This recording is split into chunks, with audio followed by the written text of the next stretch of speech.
Semangat, ya gak? Kalian kan pada tahunya keutamaan duit, ya gak? Enak kalau punya duit nih, bisa beli ini, bisa beli itu. Karena kalian tahu apa keutamaan duit, uang. Tapi kalian kalau mengerti apa keutamaan ilmu, kalian juga pasti akan semangat untuk mencari ilmu. Jadi kalau ada yang males-malesan mencari ilmu, bukan salah ilmunya, tapi salahnya apa? Dia santri tersebut belum mengerti, belum sadar akan keutamaan ilmu. Jadi di sini akan dijelaskan tentang pertama keutamaan ilmu. Yang kedua wal ulama, dan keutamaan para pembawa ilmu. Ilmu itu ibarat, kalau kita ibaratkan ada fisiknya.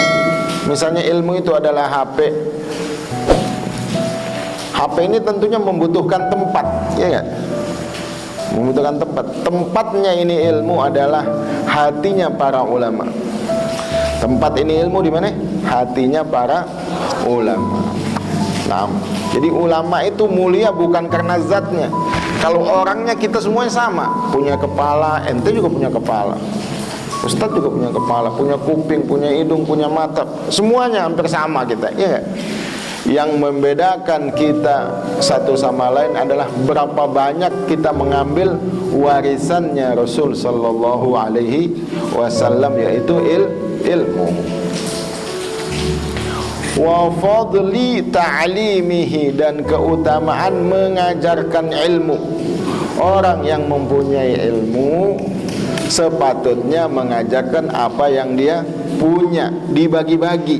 Ya, kalau punya ilmu dibagi ke orang lain. Wa ta'allumihi, dan juga mempelajari ilmu. Apa keutamaan mencari ilmu? Di sini akan dijelaskan. Qala Allah Ta'ala, Allah Subhanahu wa Ta'ala berfirman, yarfa'illahu alladhina amanu minkum. Yarfa' artinya mengangkat. Siapa yang mengangkat? Allahu. Allah akan mengangkat. Siapa yang diangkat? Alladzina amanu minkum. Manusia di dalam dunia ini ada dua macam. Yang pertama orang beriman sama orang yang tidak beriman. Bahasa agamanya kafir. Ya. Kafir artinya tidak beriman. Jadi kata-kata kafir itu jangan kita enggan untuk mengucapkannya. Itu istilah dalam agama kita. Orang yang tidak beriman itu namanya kafir. Nggak ada masalah, ya nggak? Kenapa dipermasalahkan?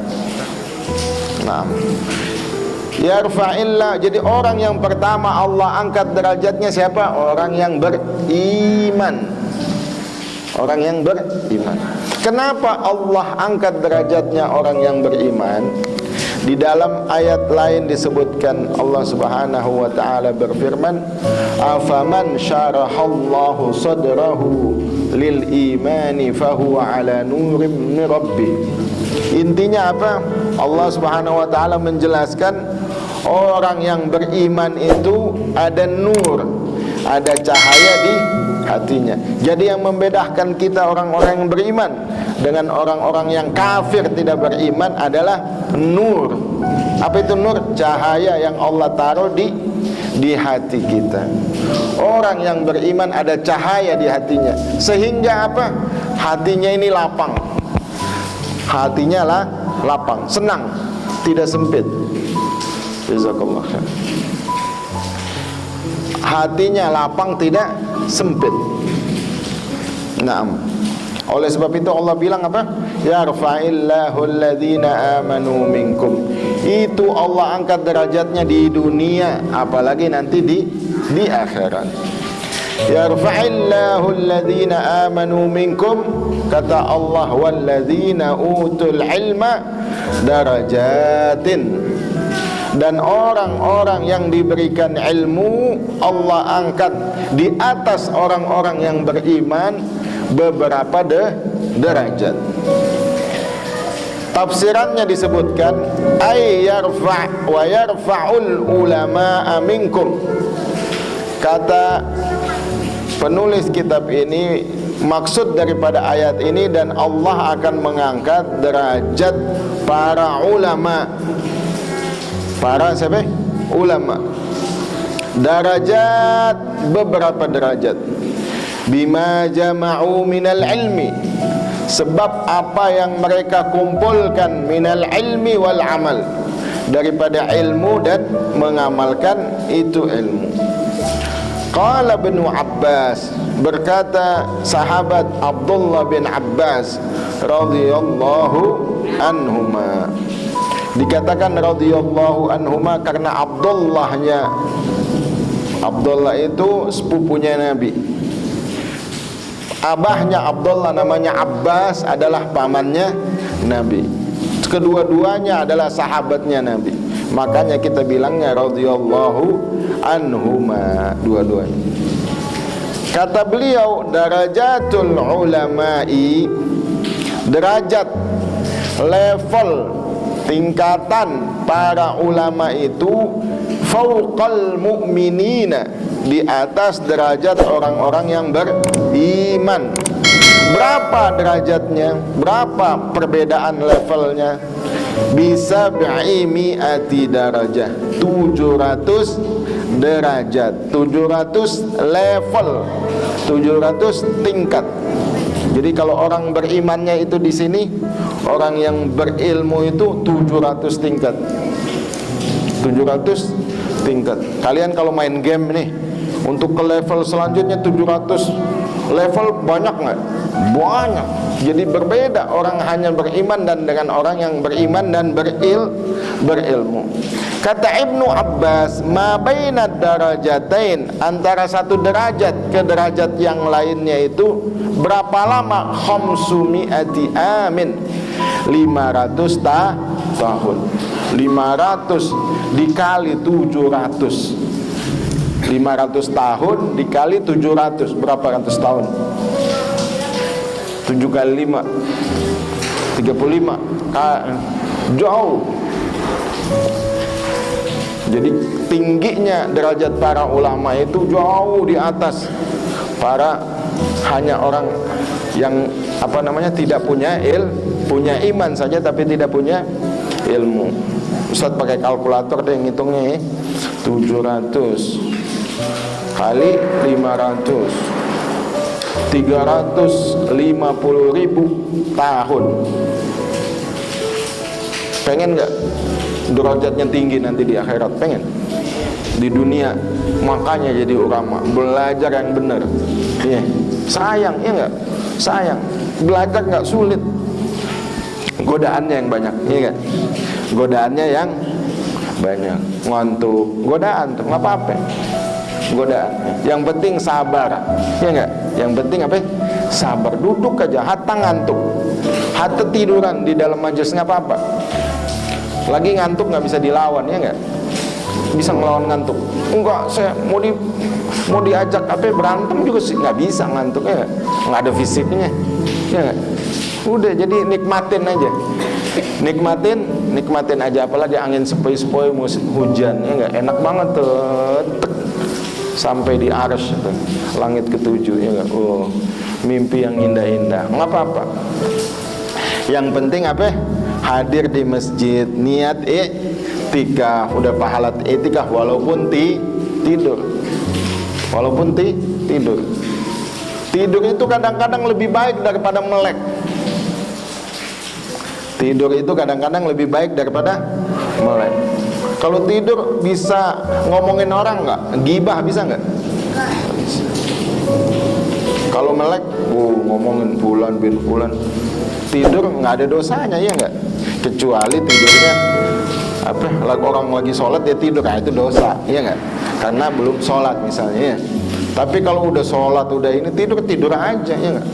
Daripada kalau melek ngomongin orang atau jahilin orang, mendosa, mendingan tidur, ya nggak? Itu maksudnya hadis apa? Naumus shaimi ibadah. Tidurnya orang puasa itu ibadah. Karena mungkin saja kalau dia melek ngomongin orang, puasanya, pahalanya habis, batal. Mendingan melek daripada tidur. Apa orang seperti itu? Mendingan tidur. Ya tapi jangan tidur mulu, ya enggak? Emang sapi tidur mulu. Namanya manusia adalah melek juga.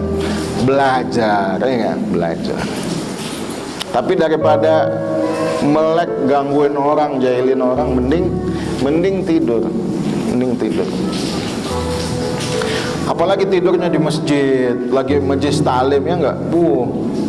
Luar biasa pahalanya tuh. Dengar ngomongan ustaz sepoi-sepoi gitu ya. Oh, tiup-tiup sama setan tuh mata. Oh, enak. Ya, nikmatin aja.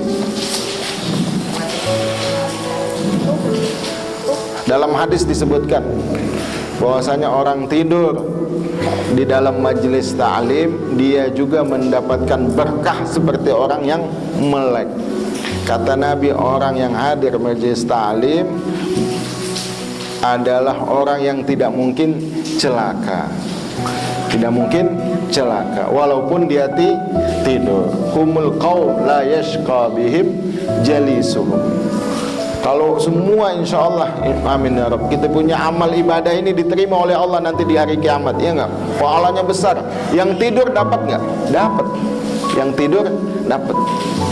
Nah, apalagi yang melek. Apalagi yang melek. Qala Allah Ta'ala, Allah Subhanahu wa Ta'ala berfirman,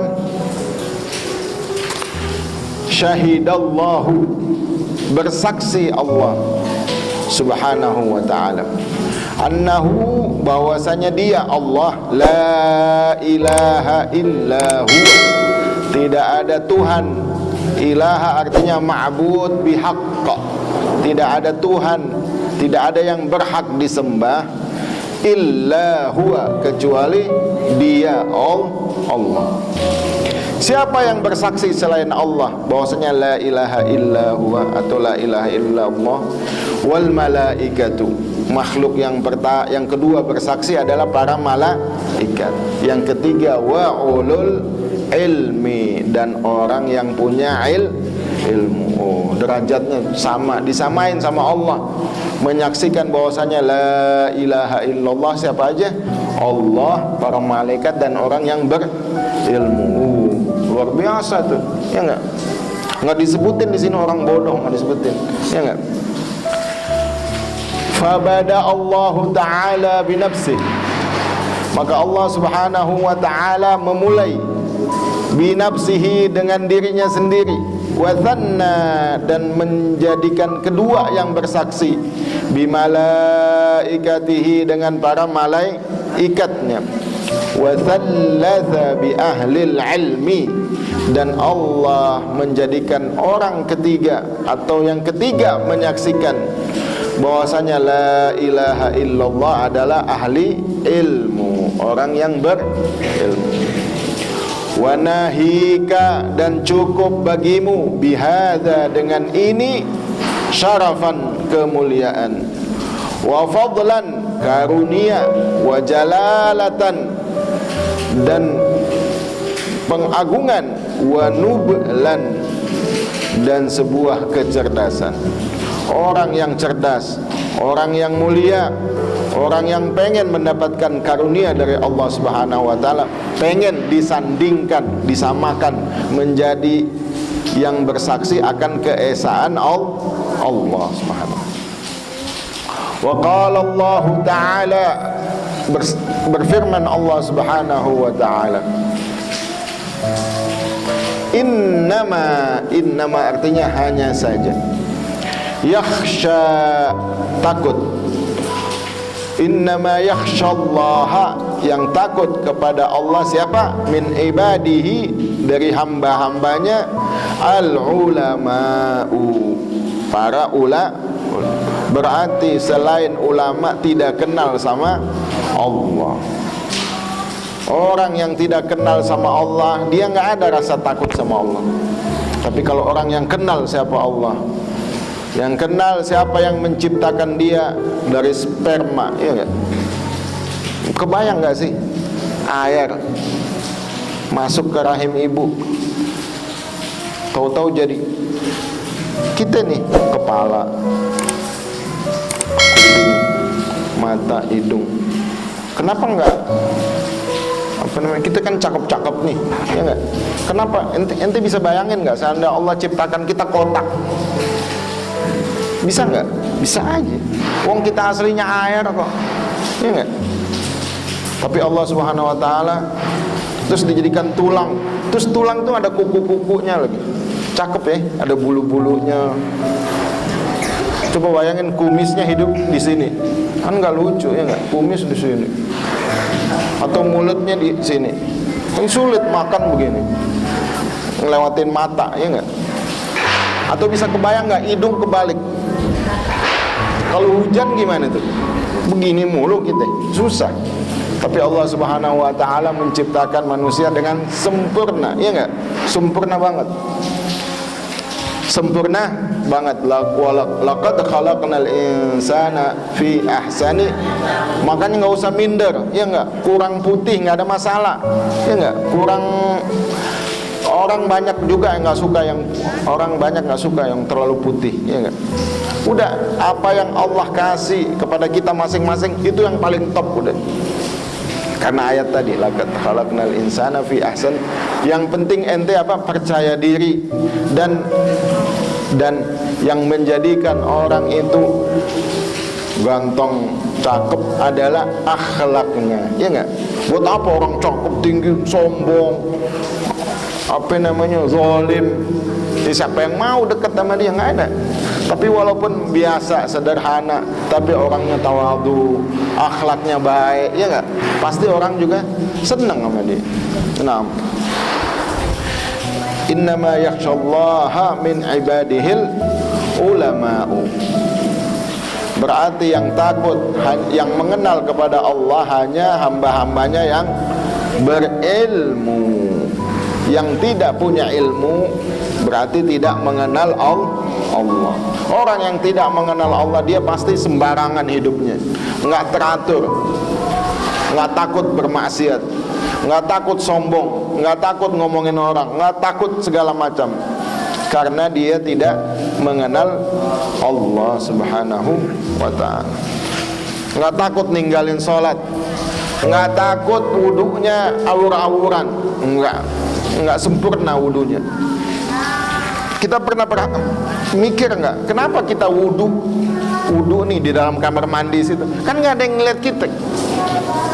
Kenapa kita harus membasuh muka? Siapa yang kita takutin? Allah, ya nggak? Kalau kita takutin ustadz kan nggak ngeliat, pura-pura aja gini baru bangun subuh, basah-basahin aja, terus sholat aja, yang penting nggak dihukum, ya nggak? Itu kalau yang ngawasin siapa? Manusia. Tapi karena kita orang beriman, yang kita merasa yang ngawasin kita siapa?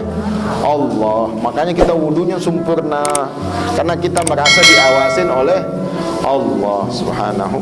Begitu juga kalau sholat, ngapain kita nunduk? Bisa aja kita begini-begini, ya enggak? Kalau orang masih kecil, misalnya toleh-toleh, berarti dia belum kenal Allah, dimaklumin karena umurnya masih kecil, ya enggak? Tapi kalau udah gede, udah dewasa, udah balik akil, udah mimpi basah, masih begitu juga sih, berarti dia belum kenal Allah. Mesti dikenalin dia sama Allah, ya enggak? Wa qala Allah Ta'ala, Allah Subhanahu wa Ta'ala berfirman, innal ladzina amanu wa 'amilus salihati, sesungguhnya alladzina amanu, orang-orang yang beriman, wa 'amilus salihati, dan beramal saleh, beramal kebajikan, ulaika hum khairul bariyah, mereka adalah sebaik-baiknya manusia. Allah Subhanahu wa Ta'ala berfirman, dzalika liman khasyiya rabbah, hal itu bagi siapa yang takut pada Tuhannya Allah.